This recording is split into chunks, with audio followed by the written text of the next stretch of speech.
come from a researcher named Philip Stinson, who accumulated over a decade's worth of data by setting up 48 Google alerts. When you say you might ignore 10 people hanging out on a corner, yeah, maybe do that, because that's not typically a crime. In some cases, 10 people on a corner is just a fucking yard sale. Still, for many people, Stewart's argument that, for police to be effective, they need to be given broad leeway to use force. Yarborough's driving ability was compromised, and they said they discovered a half-empty bottle of rye whiskey and a baggie of assorted pills in his patrol cruiser. According to the state records, Yarborough said, "I'm not taking no drug tests. I guess I'll resign." Holy shit! I'm not taking no drug test, I guess I'll resign. It's a sentence you do not want to hear from a police officer. It's barely appropriate coming from a roadie leaving Aerosmith. And gypsy cops have been involved in tragic incidents. In the Tamir Rice case, the officer who shot the 12-year-old had been in the process of being fired from his previous job before resigning. But the Cleveland police missed that red flag when hiring him because they didn't read his personnel file, which detailed an incident during weapons training where he had a dangerous loss of composure, leading his supervisor to conclude, "I do not believe time nor training will be able to change or correct these deficiencies." That is the kind of performance review that should keep you from getting hired at Staples, let alone a job where you're given a fucking gun. That cop, by the way, was never even charged. Like many such cases, his never made it past the grand jury, which seems inherently surprising until you realise local prosecutors and cops have to work together all the time, which can get very complicated. As a former prosecutor, I can tell you, you work with the police, you rely upon the police, you trust the police are in your office reviewing evidence, examining evidence, preparing for trial, and then have to turn around and prosecute them to prosecute you?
Exactly. For a prosecutor to go after a cop they work with is incredibly awkward. I can't think of anything more inherently awkward other than, of course, this. Oh,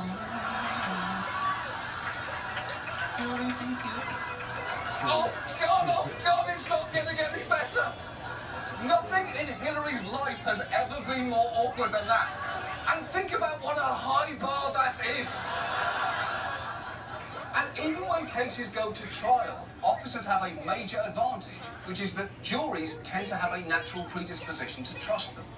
Police officers truly get a presumption of innocence, whereas most criminal defendants don't come in with any presumption of innocence. You're swimming upstream. Usually a judge will toss the case at a preliminary hearing, or a grand jury will refuse to indict, so you never even get to trial.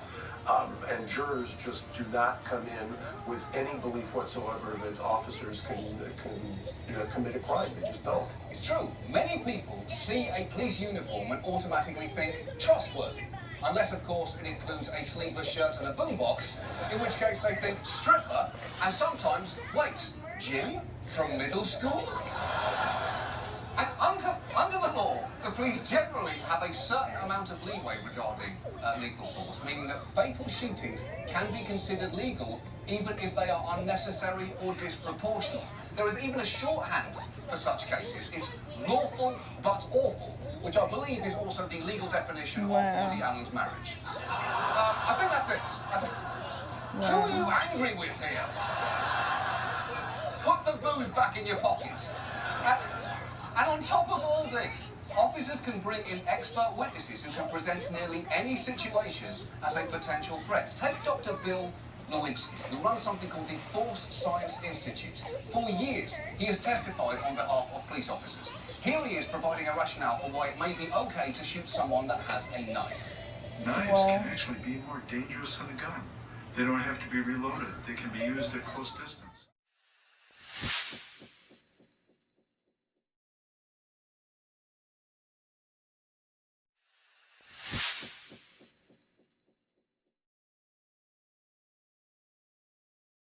We know that a stab from a knife or a stab of a cut can be extremely quick.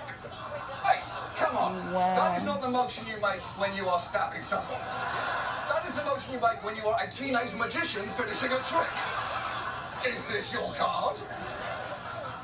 But there is no doubt a knife is a dangerous weapon. But what if someone doesn't have a knife? Dr. Lewinsky, could force still be necessary when someone is unarmed?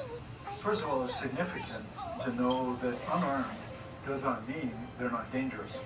In fact, the fist may have been the very first weapon that human beings used against each other. In fact, I've measured strikes on human beings by other humans, and the strikes can occur at a speed of 4, 5, or 6 strikes in a second, and some of them really hard. What is he talking about? The only time a fist is a match for a weapon is during a game of rock, paper, scissors. And even then, it can be defeated by paper for reasons which make no sense to me whatsoever. But that's not the point. Look, defendants are allowed to call expert witnesses. Of course, what is weird is Lewinsky has appeared before grand juries, which is where prosecutors are supposed to present their best, unchallenged case for an officer's indictment. So why would they let Lewinsky in there? They're essentially shooting their own case in the foot, which is presumably justified because feet were the second weapon ever invented. And listen, we focused heavily on trials here, but in a perfect world, there would be enough accountability throughout policing that the blunt instrument of a trial would very rarely be necessary. So how can we fix all this? Well, for a start, the body cameras have increased transparency and trust in many places. In Rialto, California, after just 1 year of using them, the number of complaints filed against officers fell by 88%, and the use of force dropped by around 60%. And when Baltimore's trial run of a body camera program ended, their police commissioner begged for their return. Police officers want cameras. I think this is just a moment where everybody wants cameras. I was speaking to some folks just before we came in here, and apparently we had a couple police officers who were turning in their body-worn cameras, and they were asking, when can we get these back? Right, and these cops aren't M. Night Shyamalan. If they plead with you to let them have a camera again, you should give it to them. Give it to them. And body cameras are obviously just one solution. Other cities have tried requiring officers to file separate reports every time there's a use of force, or they've used early intervention systems to try and spot problem officers, or they've brought in outside prosecutors to handle controversial cases. The problem is, police unions fiercely fight any attempted reforms. Just listen to James Stewart, head of the biggest police union in Newark, where the DOJ found that 3/4 of police stops had no legal justification. To listen to him, if anything, the police are being too scrutinized.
I don't know where the problem started, but there is an animosity or a lack of trust. As soon as there's any sort of physical force exerted by a police officer, everybody's got their cell phones out. They want to catch us doing something wrong. When you got the cop out there on the street facing all this negative opposition day in and day out, does it come a point when the police officer's going to say, hey, you know what? Maybe he doesn't have to go to jail. Maybe I'll take the path of least resistance. Maybe I'll put the blinders on as I'm driving by the corner where the 10 guys are hanging out. Okay, there was a lot to unpack there. First, throwing a tantrum and threatening not to do your job. They have hundreds of years of law enforcement experience combined, and so I have the utmost confidence in these individuals. Here's the thing, Ben. Combined experience is not a thing that automatically makes you do a better job. Our staff has a combined 347 years in television, and that doesn't mean we won't just throw a fuckload of raisins on the desk and call it entertainment. And unsurprisingly, the DOJ has consistently found flaws with internal investigations. In Cleveland, investigators admitted they intentionally cast an officer in the best light possible when investigating a use of deadly force. And in Miami, investigations took so long that at least 2 officers shot and killed a suspect while still under investigation for a previous shooting. And there should never be a second one of anything before you figure out whether the first was justified. Call it the Dolphin Tale 2.